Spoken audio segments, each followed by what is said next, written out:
Dennis? Yes, ma'am. Good morning. First, on behalf of the board, I want to thank all of you for participating on this committee for this important process in our district. And I'd like just to review with you quickly the Sunshine Law and the Public Records Law as those will apply to your service on this board. Because the committee has been established and charged with the responsibility of making recommendations to the school board, the provisions of Florida's Sunshine Law, which is the open meeting law, and the Public Records Law apply to your actions as committee members and to the deliberations of this group. And in order to fully comply with that law, first we'll let you know we have properly advertised this meeting publicly, and this meeting today will be open to the press and public. There are portions of certain procurement meetings that can be closed to the public, but that would be at a later date. If you choose to have interviews or things like that, you can make that decision. Today's meeting, though, would remain fully open to the public. I would tell you that in accordance with the Public Records Law, as you do your scoring and you make any notes in that regard, those will all become part of the record of this procurement, and as you complete your job, we'll ask you to turn those in with your scoring sheets. So please keep that in mind as you're making notes and things of that nature. As part of the Sunshine Law, it's important to remember that you cannot discuss this matter with any of the other members of this committee outside of the properly noticed public meetings, and we would also ask you not to discuss with any representative of any firm that has proposed anything about their proposal or anything that they may want to talk about regarding this solicitation or procurement outside of the proper public meeting. The final thing I'd like to mention is that I know each of you already have been asked to review each of the responding firms to determine whether you had any conflicts of interest with them. I think you've probably already completed a conflict of interest affidavit, but I would like for the record today to confirm with each of you that you do not have any conflicts of interest with any of the proposers. So Mr. Belcher, I would start with you. Have you identified any conflicts with any of the proposers? No, sir, none. Mr. Bennett? No, sir. Dr. Kelly? None. Mr. Horton? No, sir. And Ms. Perry? No, I don't. Okay, thank you. Thank you, Madam Chairman. Those are the opening comments I wanted to make. Okay. And so I think, will we turn to Mr. Wyndham Yes, now for the process? Thank you. Right, and so the first thing I'll do is, we received 7 proposals for this request for proposal, and we checked all these proposals in the purchasing department for, to make sure they all met all the requirements, the minimum requirements for a responsive proposal, and all 7 did meet that requirement. And so with that being said, now you guys have had your initial review too, so we would need Jeff at this time to have a motion and then a vote to accept all 7 of the proposals as responsive. That would be the first order of business based upon the purchasing department's report and recommendation. If the committee determines that all 7 responders are responsive to the RFP, that puts them all in play then for consideration. Okay. Do I have a motion? So moved. Thank you, Mr. Belcher. I need a second. A second. Thank you. So we have a motion and a second. We need to vote. All those in favor? Aye. Aye. All those opposed? So it carries 5-0. So based Thank upon you. that action, now all 7 of the proposals are before you for consideration, for discussion, ultimately for scoring and ranking. Okay.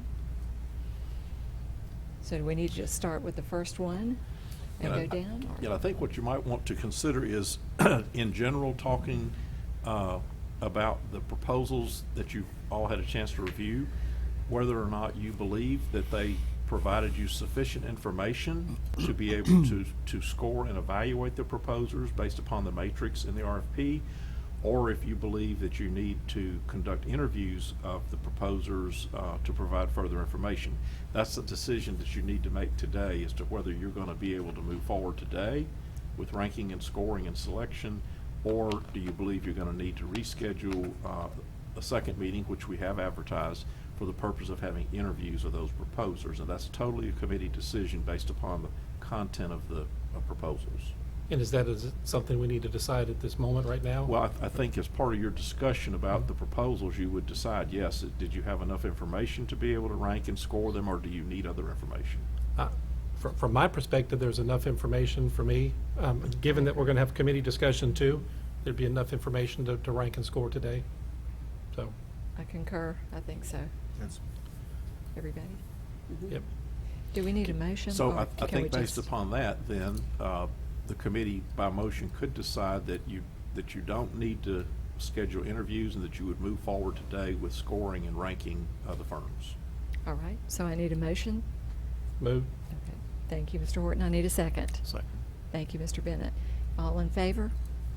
Aye. Aye.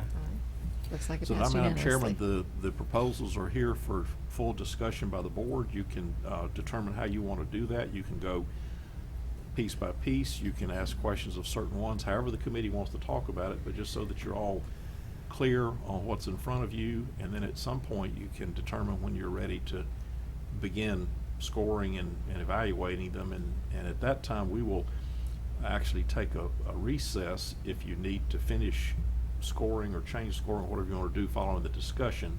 Then we'll come back into the meeting and I'll go around the table and have you announce your scores, and Mr. Wyndham and I will help tabulate all of that today. Okay.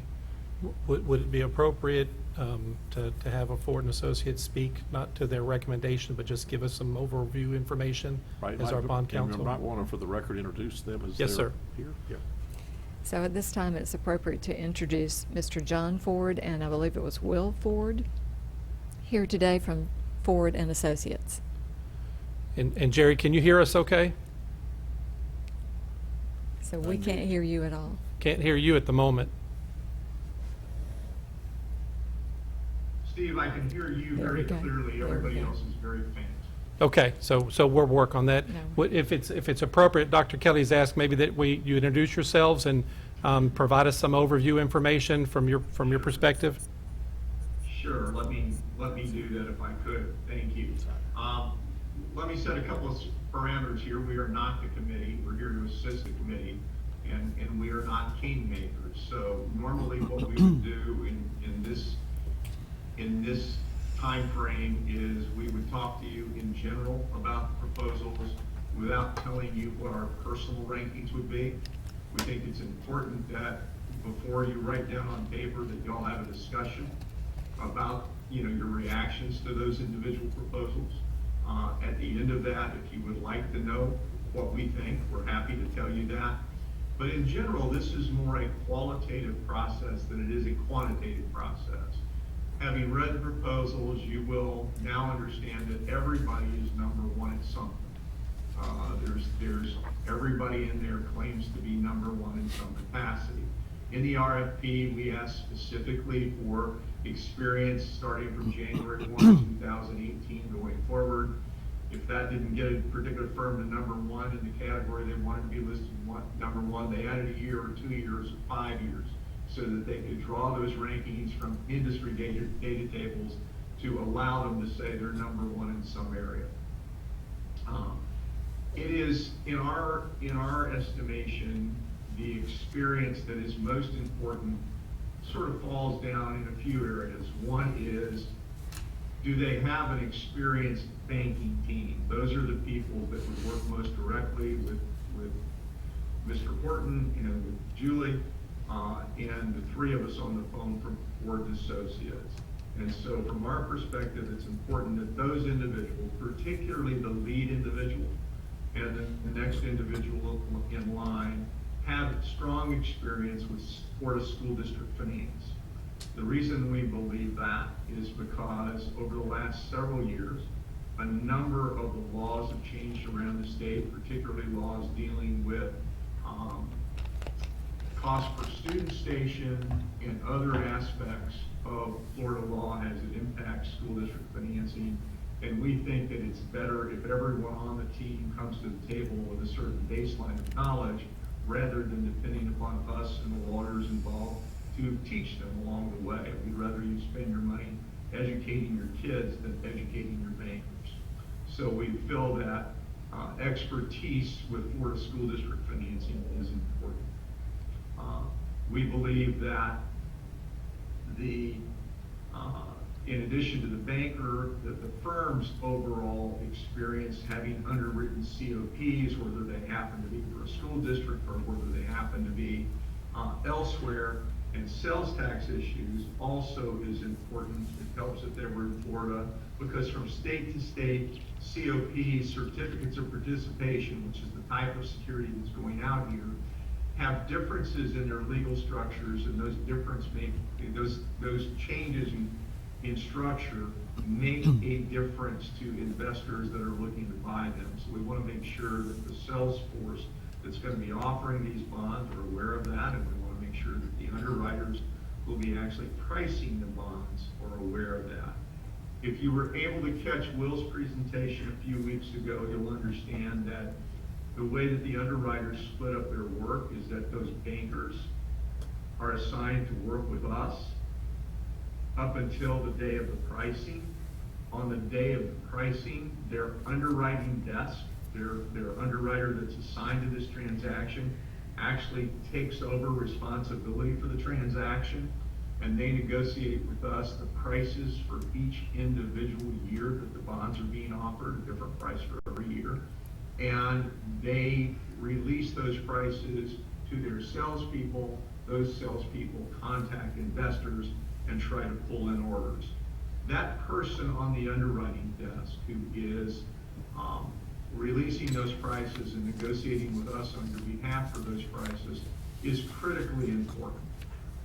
At the end of the day, we can do everything we need to do. Their bankers can do everything they need to do. But if the underwriter is weak and their distribution platform is weak, your transaction will suffer in terms of its price. It may not be at a level that you would readily see. It may be a couple 1/100%, but when you're borrowing $100 million, that matters. Those are classrooms that don't get built. There's student stations that aren't financed appropriately, and so it's our job to try to help you find a team that combines not only excellent bankers, but a good distribution system, an excellent distribution system, and a top-notch underwriter. We refer to that person as the person holding the pencil. So, is there a difference in your mind if you're looking at something, if you're going to, let's say you're going to a surgeon to have a knee replacement? If somebody has done 5 of those operations over the last 5 years since 2018, as opposed to somebody that's done 1,000 of them since 2018, who are you going to be more comfortable with? But if there's somebody in there that's done 800, is he any less qualified than the person who's done 1,000?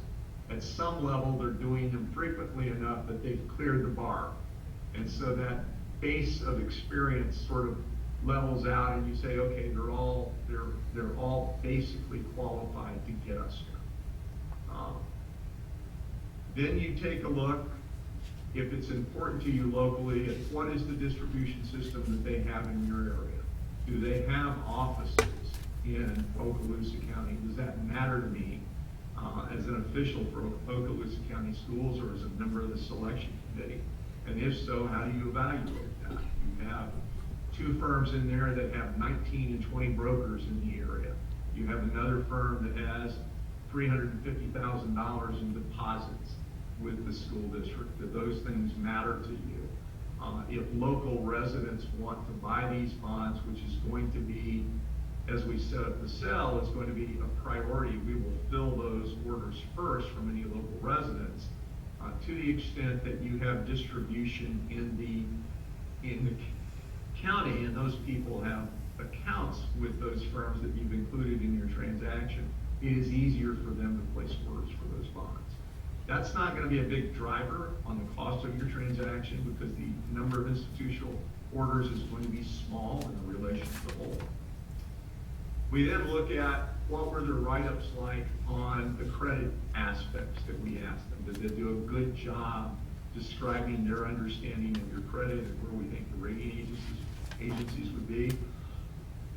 We added a question about their activity bidding on competitively sold Florida School District paper, both tax anticipation notes, which we refer to as TANs, and other sales tax or COP issues. And let me just state for the record that tax anticipation notes have a final maturity of 1 year or less, so they're not comparable to the transaction that you're doing.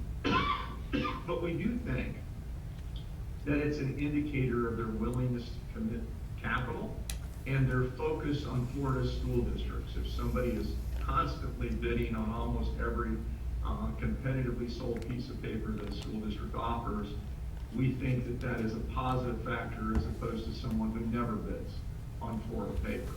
You know, are they investing in Florida school districts? So that is a broad background of what we take a look at. You've seen information in there that basically shows you how much capital these firms have, how much net equity capital they have. That directly relates to legally or regulatorily how big of a bond issue they would be able to underwrite. They would never underwrite one that large, but it says this is what we could do. So from a regulatory perspective, every one of the firms in here could underwrite this transaction by themselves. There would be huge differences, we believe, in the efficiency and the outcome of that transaction among those. So as we looked at these proposals, we saw two that we thought were head and shoulders above everybody else. We saw another group that was in the middle. We saw one or two that lagged behind that, and we saw one, as I mentioned to Steve earlier, that was poor enough to almost be considered non-responsive. And that is, you know, that is our general thoughts on the overall pool. One of the questions that we ask in the RFP is how many firms should be included here? And I think Will made the best comment after he read them, and that was each firm stated the team at a size that was to their personal greatest advantage, and that's not surprising. But the consensus we've sort of come to is that there should be 3 firms in the transaction. That we should have a senior manager for this initial transaction. You might rotate that later on a subsequent financing, but they should have 2 co-managers. The senior manager is the person who holds the pencil and actually does that negotiating with us. So in a nutshell, that's how we have viewed these things. We've spent a lot of time going through every proposal, making notes about various things that they wrote in given areas, especially on the credit side. And, you know, Will, I would ask you if you have anything to add, and then we would hand it back to you. Thank you, Jerry. I think you did a great job wrapping that up. I was going through trying to come up with something else to add to that, but I think you've got it pretty well covered there.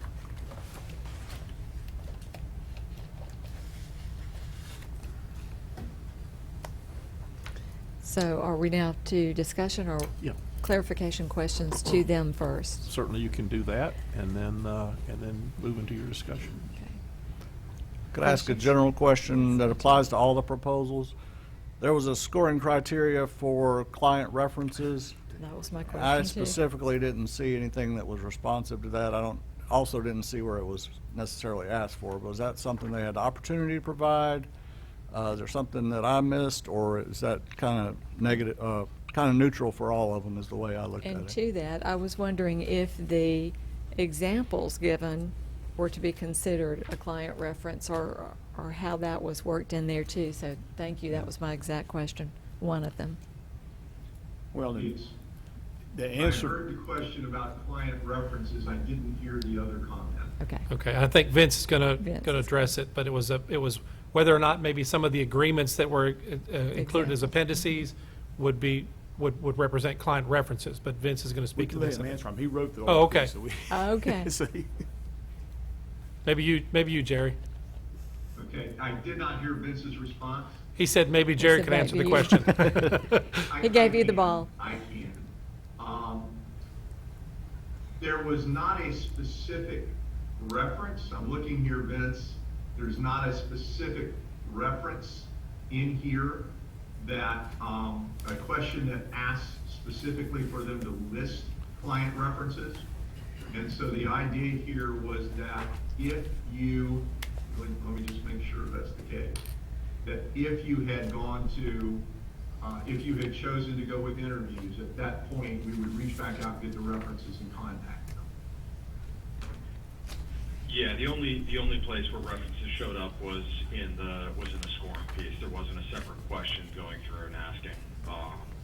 But that is something that we did request that they provide sort of a list of firms that they're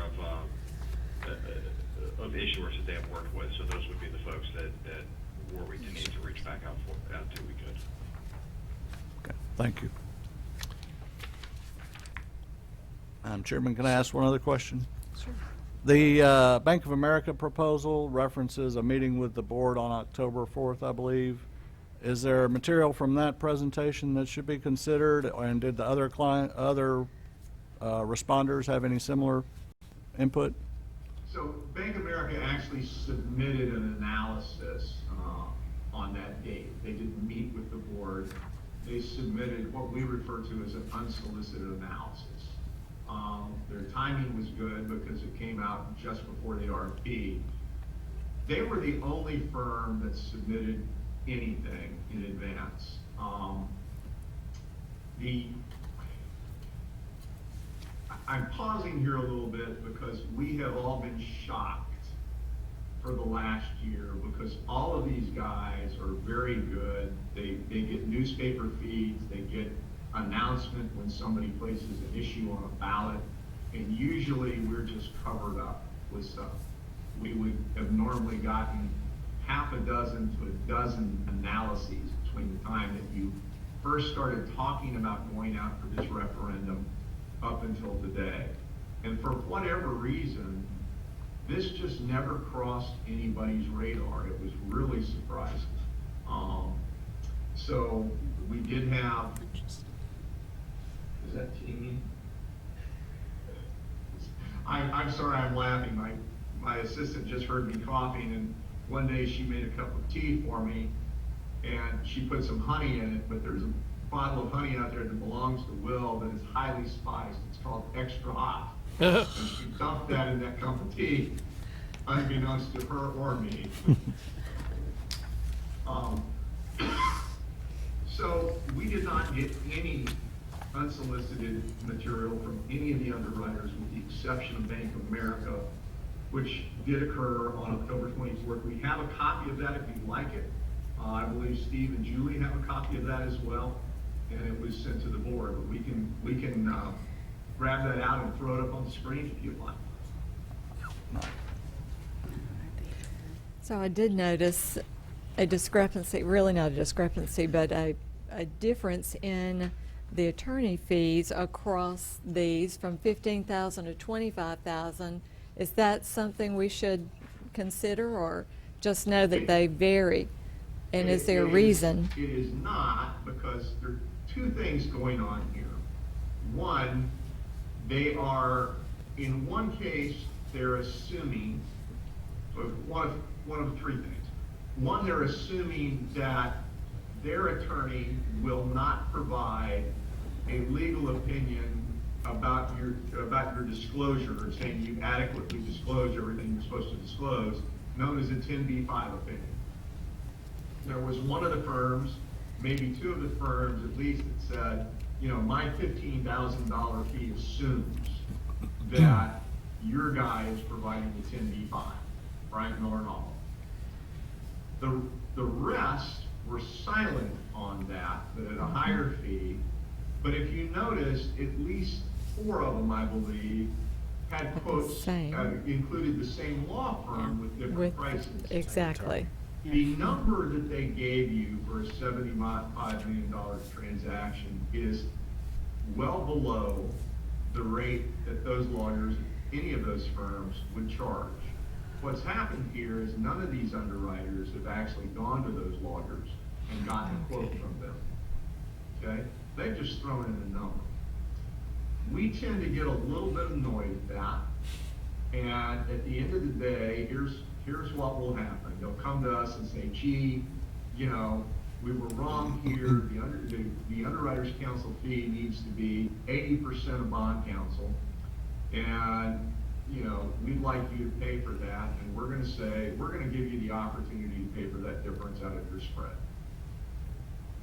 This happens all the time, and it just annoys the tar out of us. It's interesting. particularly with one firm, with The one same in firm. particular. Well, you look like you've got something to say. I do. One thing I do want to bring up is that there is a range from 15 to 25,000 in the responses that we received.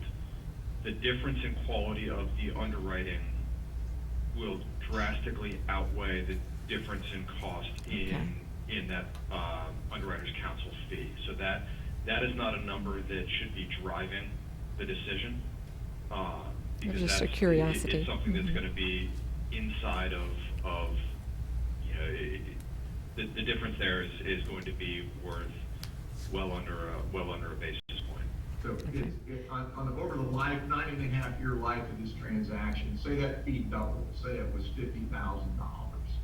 That $25,000 difference over that 9.5-year, $100 million borrowing is out several decimals. Okay, Yes. thank you. Thank you for that. I do have another question, and that is, in many of these, and as you clarified, thank you, that we would actually be looking for a senior manager and a couple of co-managers. So would it be then that our top 3 scorers would be in those positions? That is certainly an excellent way to do that. That is certainly a good way to do that. In doing that, there may be another item. I'm trying to stay, Vince, slap me if I get off base here. In your scoring, we view, a couple of these firms as clearly, having the 2 best proposals. We view another group, two to three of them, 2 in particular as sort of being the next group, and then trailing off after that. One of the things that you might consider is that because construction costs are going up, and because the use of sales tax dollars to pay this, it's just fine, it covers it just fine, but you're also going to need sales tax dollars available to you to help pay for your new schools to the extent that they exceed cost per student station. It's going to be important. It may be that at some point in time you want bank financing. So you might, if 2 firms are neck and neck, you might want to look at who would be most likely among those neck and neck firms to be able to provide bank financing should the district need it, as opposed to a publicly offered bond issue. But that would be a choice that you would make if you viewed firms comparably.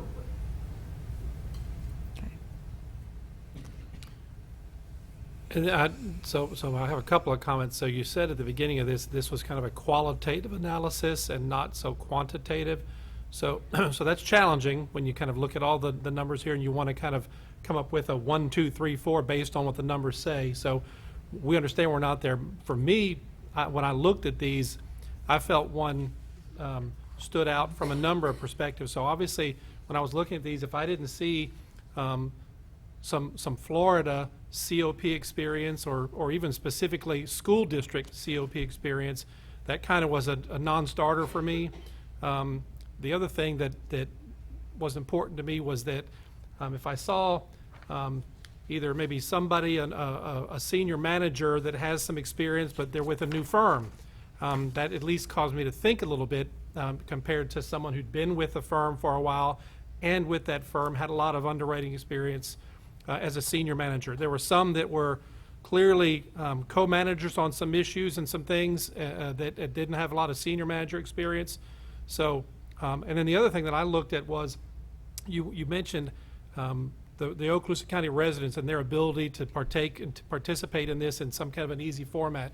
So, I looked to see if there was some presence, some real presence in Okaloosa County where people could go into a place, open an account, and purchase some of these certificates. So I'm interested to hear everybody's comments, but the one that kind of looked like it had a lot of Florida COP experience to me was the Raymond James proposal. And I know they're large, and I know they've got a presence in Okaloosa County, and there was a lot of Florida COP. So I'm not sure how they lined up in other people's, but if it's time to kind of talk about these now, I'm happy to to do that. Yeah, I thought Raymond James Raymond James and Bank of America both Me too. had a lot of experience there. Because I noticed that some of them, they had some CLP experience, but it was older. You know, like 2014, 2017, the most recent, and so that, I wasn't sure about that. I would think you'd want something that they've still been in the game. So, and then along with that, if we do have one that has a local presence, are we dealing with only the people listed? Or if we know of local people there, will they have a role as well? That is a really good question. Thank you for that. I'm glad you asked that. The people that the district will be dealing with is the senior banker that is listed in that proposal, Okay. and the next banker or two down listed in that proposal. Okay. Okay, that's who we're gonna be dealing with on an ongoing basis. When it comes time to price the bonds, starting a couple of weeks in advance of that, we're gonna be having active discussions with the lead underwriters. So you mentioned Julie, B of A, and Raymond James. They both have virtually the same number of licensed security people in Okaloosa County. One has 19, one has 20. Raymond James gave you all of their offices. B of A did not tell you where their branches were and how many other employees they had in the county. You don't have that number. But what will happen is that they will all send out internal sales memos to their licensed representatives. They'll do work in advance, making sure that their local people, that those 19 or 20 representatives have information on the transaction that's coming. We will ask them to run a local ad in the paper, to do some advertising and mailers, letting them know that this transaction is coming. And so there will be the ability for people, if they don't have an account with one of the three firms that you assign to this, to call one of those firms and open an account for the purpose of placing an order for these bonds. So that would work pretty much the same way with either of the two firms that you mentioned. But no, you would not be working directly with any of their local employees. They would have no role other than as a salesperson to investors locally. Good to know. Thank you.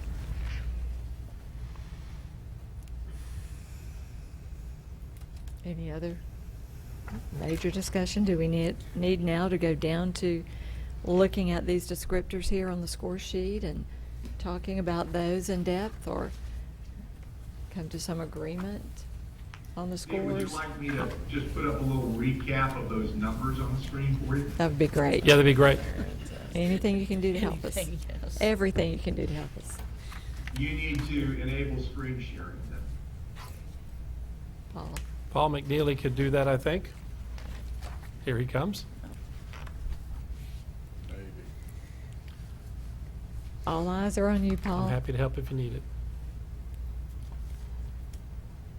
Pardon my face. Is it the green one?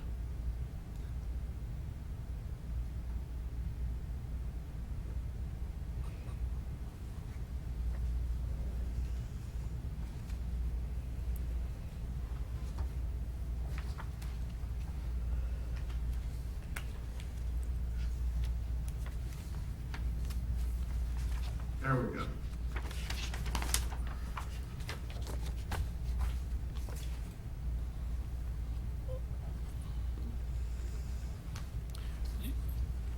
So, can you see this? We can.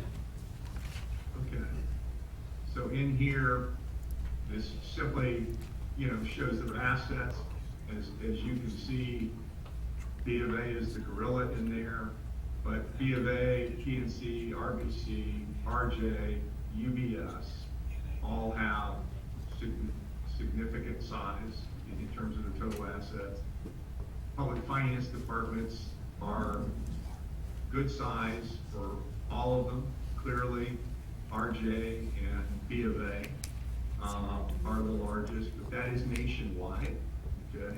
In terms of their net capital available, ranges from over 12, well, actually it ranges from over 12 billion down to $7 million with the Strata Hinojosa.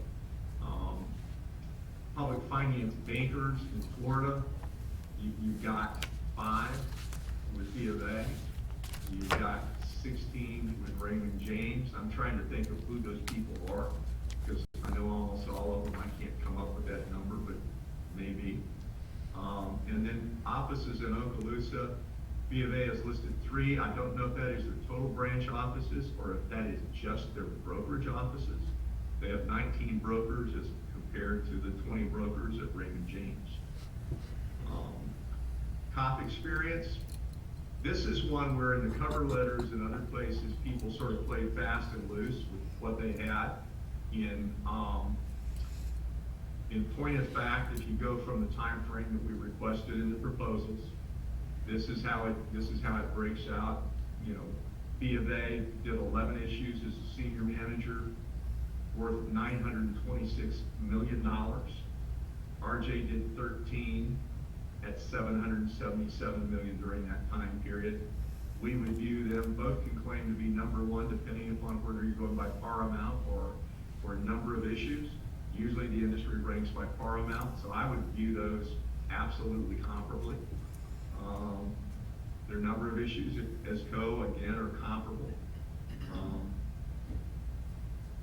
B of A virtually bids on almost everything that comes up at competitive sale. Raymond James does a good job there as well. I think this is PNC. They and RBC both do a good job on that, as does UBS down here. So how many people did they recommend you put in the deal? B of A says, hey, I'll do it all, but give me 1.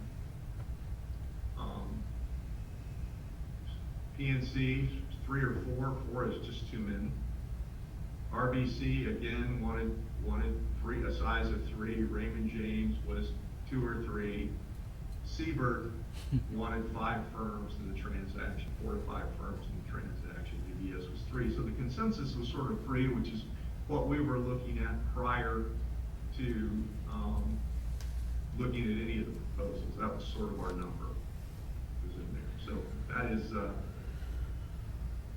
that's just a recap of the quantitative factors. B of A, RJ, RBC, PNC, and UBS all had solid credit write-ups. Of those, well, we may have some differences here. I thought B of A, RJ's were the 2 top write-ups. I thought PNC ran a close second to them, as did RBC. Yeah, I think they all did well. I think those firms did probably the best job going through writing up. There are some little differences in how some of the numbers are calculated. So you'll notice there, particularly with Moody's, that there will be a difference in opinion of where the rating for this issue would fall. A lot of that is based on what how they're calculating some of the metrics that Moody's goes through and uses. So that it's not worth going through dinging them on whether they think you're going to come in at a AA3 or a AA2. They all put some thought into it and did their homework into the district. And you would probably add, Jerry, that the comments from all these firms, while were accurate, but also very positive toward the district's current financial position. Absolutely they were. And sometime if you would like, after this meeting, we'll talk to you specifically about the credit rating agency scorecards and where you're really strong and where you're not quite as strong. But overall, you're really solid in all of their criteria. Okay, do our experienced banker people want to make comments? My scoring just internally, just my off the cuff is pretty much in line with that. Bob? Yeah, no, I had, as was previously stated, B of A and Raymond James significantly above the others. Then the other three well-capitalized. It was hard to distinguish for me, and then the two smaller firms were lagging well behind. But it's just kind Yeah, exactly. of quantitatively the way I saw it.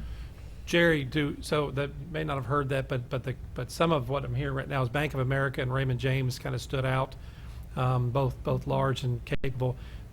So in this situation, you know, in ranking these, one of them as a senior and another as a co, I'm assuming they both would take on the role as co if asked to do so. And is there an opportunity for any thought from your perspective of just feedback on those two firms? Sure. First of all, you're going to have more than one transaction. And so you have the ability to do what we call rotating the books. And if you feel that they're that close, put one of them in the lead on this transaction and then allow it to rotate at your discretion after that. So you're not locking yourself in to a senior manager permanently for the life of this engagement. Okay? So anything you would do in the next 5 years, you have the ability to choose any one of those three firms to be your lead. So if your plan is right now, you know, it's one of those two as the senior, then on your next transaction, you can elevate the other one, and the one that had been senior on this transaction will drop down to a co-manager. That is frequently done. It's a good way to approach it. It keeps people interested in following you and providing information to you if they know they've got a shot to ascend. So, you know, that is a solid way to go. In terms of, you know, this particular transaction, I think, you know, the one thing we haven't talked about is distribution. Both have solid distribution systems. There may be somewhat of a difference in the strength of their underwriting desk. There are times that Bank of America simply has the ability to be more aggressive. They're both excellent underwriters. We work with both of them a lot.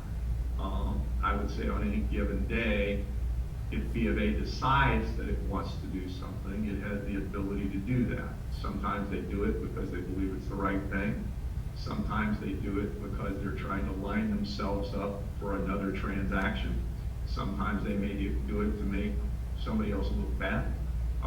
But nonetheless, in all those situations, their clients benefit from that. So, you know, they have a big hammer that they can use when they choose to use it. Raymond James is very consistent. They do a very, very good job. You know, they're both highly qualified. Could I ask a question to the Fords? From our last bond experience, is there any firm in this group that should be considered a little more highly because of what went on before, or low, or less highly, or is there any? Your last experience? Yes. I believe your last experience included A.G. Edwards, which is no longer in existence. And I believe that it included Citigroup. If you could look that up, Will, if you pull up one of the last OSs. I'm trying to think, it's been so long ago. Yeah, it's probably not relevant. I just wanted to make sure there wasn't something that they did extraordinarily well or poorly. Yeah. So it's fine. I just wanted to know if there was something that came to mind right away. Now, we have not had a bad experience with any of those firms that have strong Florida COP, capabilities. And I want to make some disclosures here. I've done this with Steve, but we know them all. I mean, Sure. Rick lives down the street. Rick Patterson and Raymond James lives down the street from me. We're not social friends, but our model, by the way, is to be friendly with everyone and friends with no one. So we don't allow underwriters to take us to lunch. We always pay our own way. We spend a lot of money every year on meals that we'd rather not go to, simply because we don't know that people say no. But the head of B of A, their number 2 guy corporately that covers all of public finance in the U.S. is a friend of mine. We served on the Municipal Securities Rulemaking Board together. John Ford used to work for the person who now runs public finance at UBS at the start of his career. So we know all of these people and know them well. And you know, there are no losers among those firms, those 4 or 5 firms who have significant COP experience in Florida. Julie, was there Yeah, anything Jerry, from to your side? reiterate one of the items that you brought up earlier, as far as external factors that could factor into an evaluation, most of these firms going through, particularly in this current low rate environment, view relationships holistically. So oftentimes their willingness to go through and extend a bank loan, should that be something that you need, extend their balance sheet, is something that oftentimes can be hard for their bankers to get past their credit committees without some other relationship, whether that's banking services or P-card or a chance at underwriting. So to the extent that 2 firms are comparably qualified, a firm that has a bank and uses that to extend their balance sheet to school districts gives you the possibility of accessing their balance sheet. It gives you a stronger possibility of accessing their balance sheet going forward. So those are firms like Bank of America, PNC, which just bought, they've been active in that space. They just bought BBVA Compass. RBC has a captive bank as well that they go through and use. RJ, to some extent, will go through and use theirs. But predominantly those are the folks that play in that space.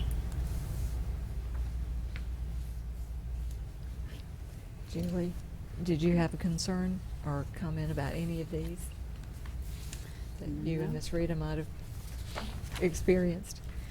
This is my first time I'm Okay. actually doing this, but no, I think that everything is just making sense, and I'm agreeing with those, the tops.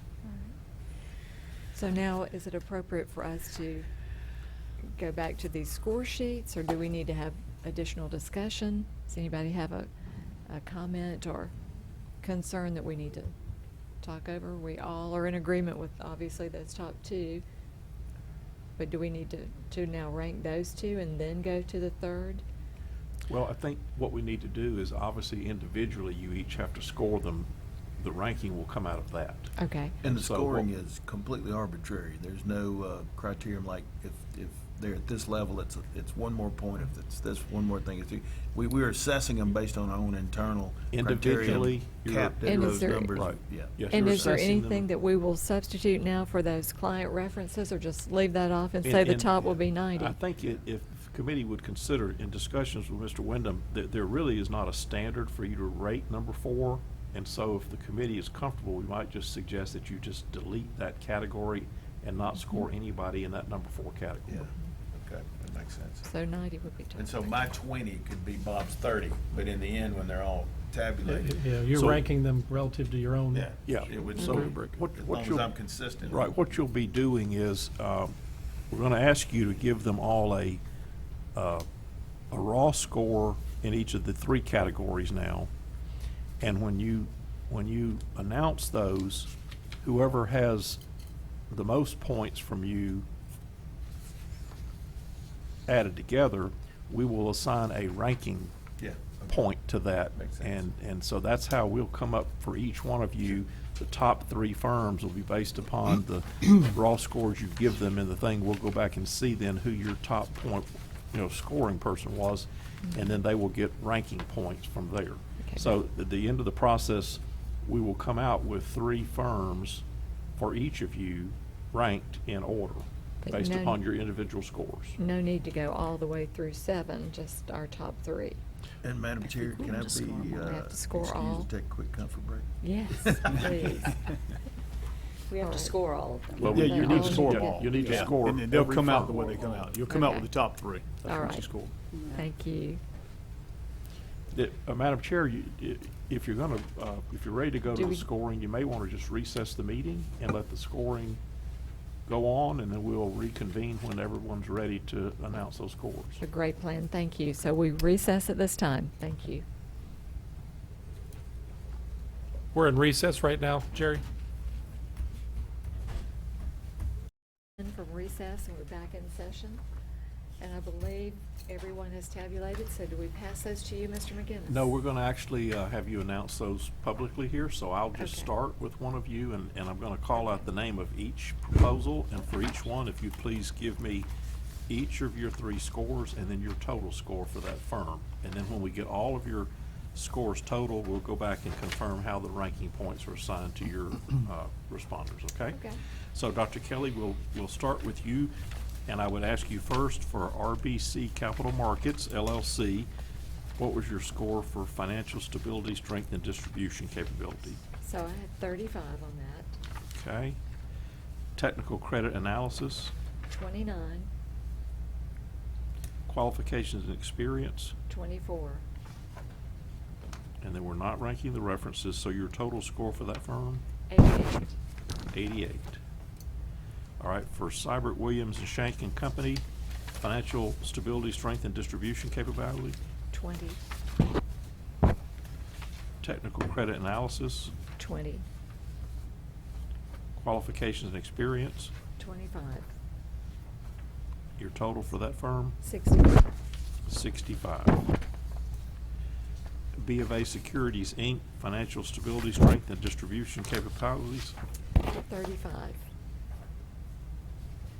technical credit analysis, 30, qualifications and experience, 25, 25. 25, Okay, and your total for that firm, 90, 90. Estrada, Enosa and Company, financial stability, strength, and distribution capabilities, 15, 15. Technical credit analysis, 15, qualifications and experience, 15, your total for that firm, 45, 45. UBS Financial Services, Inc., financial stability, strength, and distribution capabilities, 25, technical credit analysis, 29, 29.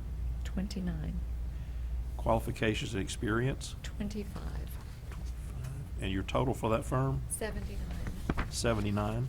correct. Raymond James and Associates, financial stability, strength, and distribution capabilities, 35, technical credit analysis, 30, qualifications and experience, 24, your total for that firm, 89, 89. PNC Capital Markets LLC, financial stability, strength, and distribution capabilities, 35, technical credit analysis, 28, qualifications and experience, 25, your total for that firm, 88, okay, so in looking at there for your ranking points assignments, appears that Bank B of A Securities, Inc. would get 3 ranking points, is that correct? yes. Okay. And that Raymond James Associates would get 2 ranking points? Okay, so it's 2, do I need to be, I'm just confirming that would be, okay, 3 and 2, gotcha. okay.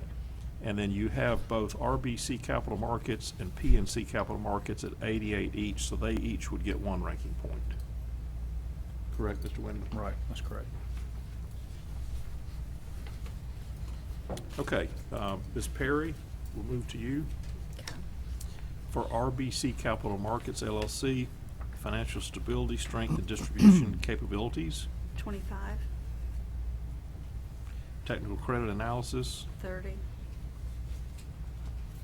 qualification and experience, 15, your total for that firm, 70, 70. Seibert Williams Shank and Company, financial stability, strength, and distribution capabilities, 20, Technical credit analysis, 20, qualifications and experience, 0, 0. for 40. 40 for that firm, total. B of A Securities, Inc., financial stability, strength, and distribution, 35, technical credit analysis, 30, qualifications and experience, 25. your total for that firm? 90. 90. Mm-hmm. Estrada, Hinojosa and Company, financial stability, strength, and distribution, 10, technical credit analysis, 20, qualifications and experience, 0, your total for that firm. 30, UBS Financial Services, Inc., financial stability, strength, and distribution, 25, technical credit analysis, 30, qualifications and experience, 5, your total. 60, 60. Raymond James Associates, financial stability, strength, and distribution, 33, 33. mm-hmm, Technical credit analysis, 30, qualifications and experience, 23, total 86, 86. PNC Capital Markets LLC, financial stability, strength, and distribution, 30, technical credit analysis, 30, qualifications and experience, 15, your total. 75. Okay, based upon those totals, then you would be assigning 3 ranking points to B of A Securities, Mhm. 2 ranking points to Raymond James Associates, Mhm. and 1 ranking point to PNC Capital Markets. Mhm. Okay. Mr. Horton, we'll go to you next. Yes, sir. RBC Capital Markets LLC, financial stability, strength, and distribution, 30, technical credit analysis, 25, qualifications and experience, 20, your total for that firm. 75, Cybert Williams Shank and Company, financial stability, strength, and distribution, 25, technical credit analysis, 10, qualification and experience, 10, your total for that firm. 45, B of A Securities, Inc., financial stability, strength, and distribution, 35, technical credit analysis, 30, qualifications and experience, 25, your total for that firm. 90, Estrada, Hinojosa and Company, financial stability, strength, and distribution, 20, technical credit analysis, 20, qualification and experience, 5, your total for that firm. 45, UBS Financial Services, financial stability, strength, and distribution, 30, technical credit analysis, 20, qualifications and experience, 20, your total. 70, Raymond James Associates, financial stability, strength, and distribution, 35, technical credit analysis, 25, qualifications and experience, 25, your total. 85, PNC Capital Markets LLC, financial stability, strength, and distribution, 30, technical credit analysis, 20, qualifications and experience, 15, your total. 65. Based upon your totals, then you would be assigning 3 ranking points to B of A Securities. Yes, You would be assigning 2 ranking points to Raymond James Associates. yes, And you'd be assigning 1 ranking point to RBC Capital Markets. yes. Okay. Mr. Belcher? RBC Capital Markets LLC, financial stability, strength, and distribution, 30, technical credit analysis, 28, Qualification and experience, 20, your total for that firm. 78. Cybert Williams Shank and Company, financial stability, strength, and distribution. 26, Technical credit analysis, 27. 27. Yes, sir, 27. Qualifications and experience, 20, your total for them. 73. B of A Securities, Inc., financial stability, strength, and distribution. 30, Technical credit analysis, 28, qualifications and experience, 20, your total. 78. Estrada Hinosa and Company, financial stability, strength, and distribution. 22, Technical credit analysis, 26, qualifications and experience, 15, your total. 63. UBS Financial Services, financial stability, strength, and distribution. 28, Technical credit analysis, 25, qualifications and experience, 19, and your total. 72. Raymond James Associates, financial stability, strength, and distribution. 32, Technical credit analysis, 28, qualifications and experience, 23, your total. 83. PNC Capital Markets, financial stability, strength, and distribution. 28, Technical credit analysis, 26, qualifications and experience, 19, your total. 73. Okay, based upon these numbers, it would appear that you would be assigning 3 ranking points to Raymond James, 2 ranking points to both RBC Capital Markets and B of A, Yes, sir. That is correct. and 1 ranking point to both Cybert Williams and PNC Capital PNC. Markets. Yes, sir. Okay. Mr. Bennett, RBC Capital Markets LLC, financial stability, strength, and distribution, 30, technical credit analysis, 25, qualifications and experience, 15, and your total, 70. 70. Yes, sir. Cybert Williams Shank and Company, financial stability, strength, and distribution, 15, technical credit analysis, 25, qualifications and experience, 10, your total. 50, B of A Securities, Inc., financial stability, strength, and distribution, 35, technical credit analysis, 25, qualifications, experience, 25, your total. 85,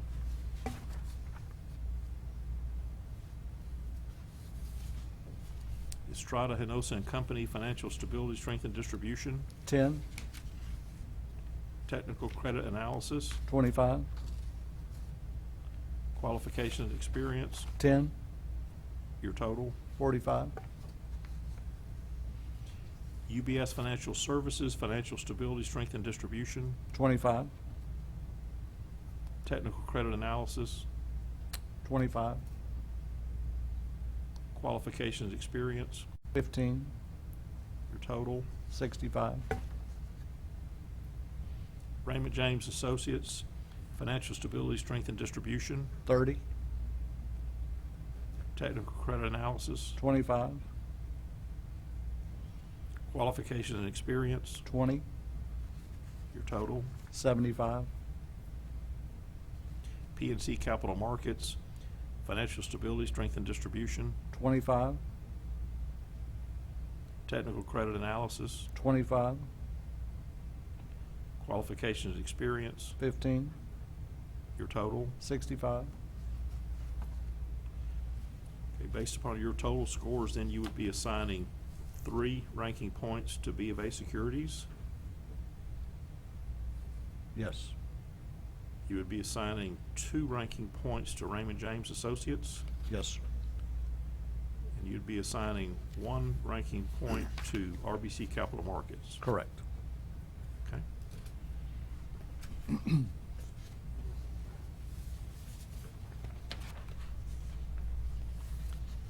Madam Chair, if you give us just a minute, we need to tabulate now the ranking points.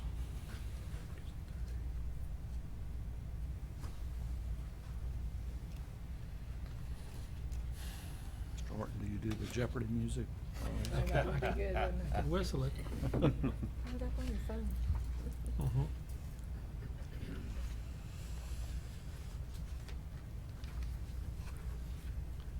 Would that be Greg Ken Band Jeopardy, or would that be the game show Jeopardy?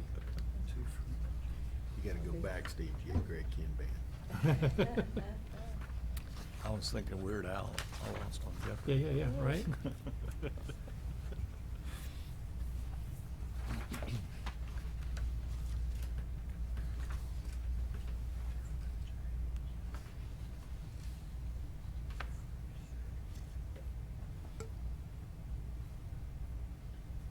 Okay, Steve, what was Greg Ken Band's other big hit? They were not a one-hit wonder? They were not, and another big hit.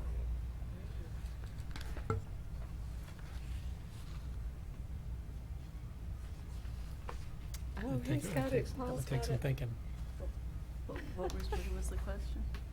He mentioned the Greg Ken Band, and you did the Our Loves in Jeopardy song, Yeah, but there's What was the another. other hit that they had? It was the breakup song. Okay. Yeah. See? When I was in high school, when we did the grad night at Disney World, they had performers there. So we were the year that Tommy Two-Tone was there. Oh, I like this in Tony Tito. Yeah. You know what I'm talking about, Bob? Mine was Casey and the Sunshine Mine Band. too. That- Julie. Oh, that's a good one. That's a step up there. That's good. So we were What doing year the did you graduate? 75. Okay, I was 77. Oh, gosh. Yeah, so they did 2 times. I guess so. That's funny. Mhm, it is.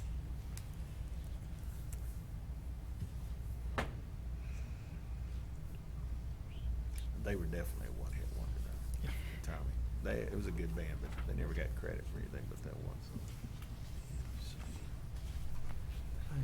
The little known fact on me is I got roped into owning a karaoke business back in the late 80s. Get out of town. Early 90s. So we back when they had the 60 CD changers, so Sure. we'd stack 3 of them up and have 180 CDs with, 2,000 songs.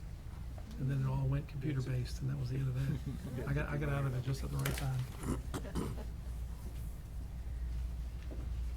But I hate to admit, I still know where an E-track player is. There's some 8-track tapes in the garage. My dad gave me his old F-150. I call it my farm truck, and I use it for all kind of tasks. And it had a cassette player in it, and he had 2 cassettes in it. Alabama's first album Mhm. and the soundtrack to Saturday Night Fever. So, Wow. Very nice. yeah, on cassette. So. They didn't play very well, I'll just tell you that much, Bob. Understand. Did you get the same one? Yeah, 5, 1, 14, 11. I had a Jimmy Walker Dynamite 8-track player when I was a kid. Remember Kid Dynamite? And had a plunger, and mine was yellow. And I remember that. I used to get so mad because I had 3 Dog Night's Greatest Hits, and it would fade out in the middle of Joy to the World. It clicked tracks together. And Oh, right. Oh, the boys and girls. I was so mad I didn't want to do it. Here, we can just rank the top I still remember that to this day. Joy to the fishes and the deep blue sea. That was that one means of listening to music that you literally were stuck. You could hear 4 songs, but you couldn't go to what you wanted to hear. You could fast forward on a cassette, but the 8-track. It was tough. How many kids you know Ready? have Jethro Tull? Sorry, Diane. It's okay. Three Dog Night, Jethro Tull, and B.J. Thomas 8 tracks to listen to as a kid. That's a pretty good combination. Good memories. So, Madam Chairman and committee, in totaling the ranking points, based on your scores, you have ranked Bank of America Securities, Inc. as number 1, Raymond James Associates as number 2, and RBC Capital Markets as number 3. So good. And so the first thing we would do is ask the committee if you agree with those rankings, then we would need a motion to approve those firms in that ranked order. Then we can deal with the recommendations of Mr. Ford dealing with assigning one of them to be the senior manager for this upcoming issue, and the other two to be co-managers for the issue, and then allowing the board to reserve the authority to rotate the senior manager position for future financial issues. Okay, so at this point, I need to entertain a motion to that effect. I'd make a motion that we approve those 3 as ranked as 1, 2, and 3. Thank you. I need a second. Second. Thank you. All in favor? Aye. Aye. So unanimous. And now to be certain that we're using the right words, and we've actually looked at language from a prior selection committee when there was this rotating done. And Mr. Ford, I would ask that you confirm this wording is what you were recommending. It would say the committee recommendation is to designate the top-ranked firm, Bank of America Securities, Inc., as the lead senior manager for the 2022 COP issue, and the second-ranked firm, Raymond James Associates, and the third-ranked firm, RBC Capital Markets LLC, as rotating co-senior managers. And for future financing transactions, it's recommended that the board reserve the right to rotate the senior manager position among those firms. Okay, we would word it a little differently. Okay? It would be the senior manager, not the lead senior manager. In market parlance, that's one and the same. And then on the 2 other managers, they would be co-managers, not co-senior managers. Okay. So I'll repeat that, Madam Chairman, and then the committee can consider that as another recommendation to the board if you want to do that. So the committee recommendation would be to designate the top-ranked firm, Bank of America Securities, Inc., as the senior manager for the 2022 COP issue, and the second-ranked firm, Raymond James and Associates, and the third-ranked firm, RBC Capital Markets LLC, as rotating co-managers. For future financing transactions, We would do rotating. I don't think you put rotating there. You don't put rotating that in that sentence, right? No, ma'am. Okay. We do not. They are Just co-managers. all right? And then for future financing transactions, recommend that the board reserves the right to rotate the senior manager position among these firms. Yes. Perfect. Okay. So I need a motion. I'd make that motion. Thank you, Mr. Bennett. Need a second? One point I second. would like to bring up, you are going through looking at this conceptually for this first transaction. It is possible that at some point going through here that you may elect to, you may want to reserve the right to change that grouping for the next, or for a subsequent transaction. In the event that you may have, it sounded as though the motion was going through and setting the team for this and subsequent transactions. It allows it to rotate. The question is, do you have the ability to add another firm based on, to a transaction that occurs within the time period? They've not ranked another firm to be included on the team. I think what Just these 3. Will, am I incorrect? What you're saying is, let's say in year 3, we decide to scrap this and add another member or delete one of the members. Should we or should we not do that? Are you saying that, Will? Well, the question is, for a subsequent transaction, do you have the ability to add a member to the underwriting team that is not in this piece, that is not contemplated in this motion? Well, Should we? among these proposers, they have only ranked 3 firms, and that would be the team going forward. Now, at any time, the school board can choose to reevaluate, reissue another RFP and go back out for team members. Okay.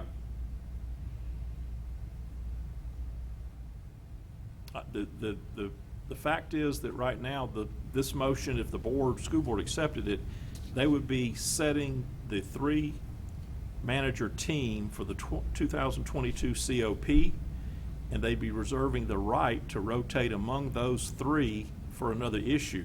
However, if for some reason that team was not acceptable to the board in the future, they could simply go out for another RFP and review other firms. I think that works just fine, Jeff. Yep.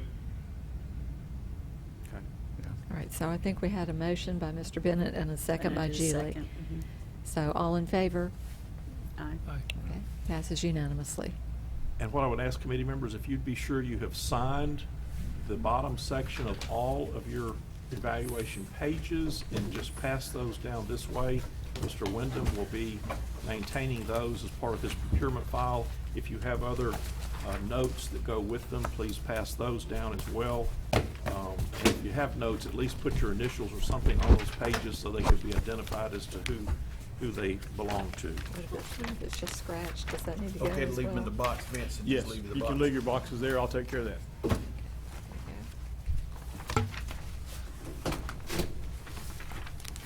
Right now, do So you we'll just have want a the couple score items sheet? you wanted to Score sheets make and sure any that notes you you were made. aware of.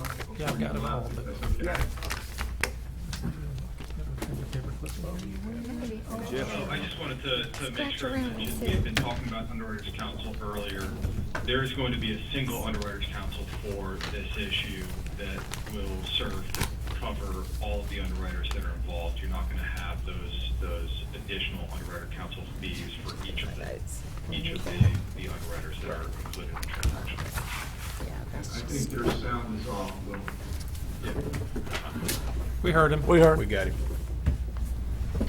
We heard him. is that all? We got it all? Okay. All right, so this, And if you'll wait just a second, because we're going to need you to sign the sheet, but I'm trying to get the motion written on here for you. are we, so wait to adjourn? Yes, ma'am, if you would, just a Okay. moment.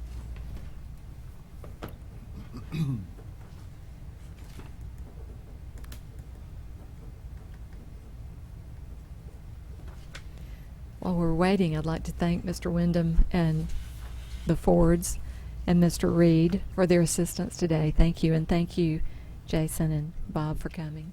Very glad to. Yes, we really appreciate your time. And of course, I appreciate you too, every day. I can't remember the last time I used a pencil. I had a mechanical one last night making some notes, only because Bill uses one that's on the table. I haven't written with a pencil in so long. I know, I was breaking the little tip off all the time. Huh. And it worked. Mr. Horton, I did not use this when I was in school at Charlotte. Special pencil. One of my daughters may have, but I didn't. That's probably your prime pencil fighting pencil back in the day. I remember having my second grade teacher had a school store in the classroom. If you were good all week, you got points. Well, Mr. Jason didn't get too many points. Oh, no. One time she stocked it with those great big fat pencils with those big erasers, and they had, like this one was the state of Alabama or something on there. So it was on my best behavior for a month. So I get enough points to get that pencil. I wanted that pencil.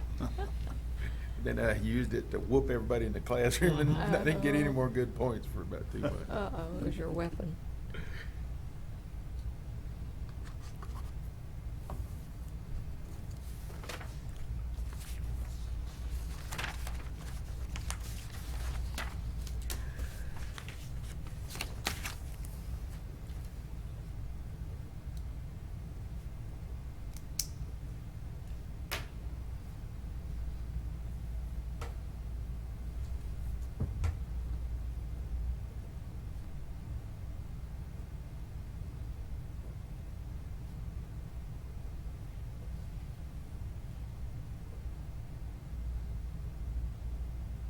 There was always 4 or 5 girls that never did anything wrong, and they got all the, Oh, they all got all the good prizes. that's a likely story. It's true. Shell Andrews, I never forget, her dad was a Methodist minister, and that girl, She was concerned that she never did anything wrong. She never did anything wrong, never got in trouble. And she'd go through that store, it looked like she'd been to Sam's Club.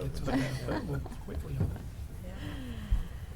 Bob, Jason, my grandfather was a Baptist minister, and I got that all the time. It was goody goody, your head's too goody two All we shoes. asked for you know. like FTE and. It's funny how that is. retention, It's not either, bonuses. it's That's usually, what we asked for. they're When do they extremely come to great, us if well-behaved, they approve couldn't this be or- just the best citizens ever, Basically, as we spend or it, we you won't let your pull- we kids hang out with them at all. reimburse There's almost no in between. And my sister and I were just Now, like that. We were total I know opposites. Jason was Rebel, working, I or don't think she he got, my finished dad working would sit on behind the left. SR2 She was budget gonna be home amendment for at trying midnight or to- bust it, Okay. you know. I'm meeting with April and. She got my parents and great get rid of early. this. Yeah, I worked with her on the spreadsheet to try to equal it I out wish and it would go everything. away. Huh? How do you get electrolyte water? And then I sent Oh, Jason the spreadsheet that's so he would actually know from what Whole to use. Foods. Okay, Madam Chairman, Okay. this is ready to be signed, so you can adjourn the meeting. I just needed you to sign Thank and you so date this much. before you leave the building. Thank you. Okay, this meeting is adjourned. Thank you for your service. Thank you, Jerry and Will and John. Thank you, Jerry, Will, John. I didn't. There's no gavel, where is it? Calendar, I didn't get the calendar. Bob, good to see you, Yeah. bud. Pound Yeah. down, pound the chicken before I put it on the grill. Yeah.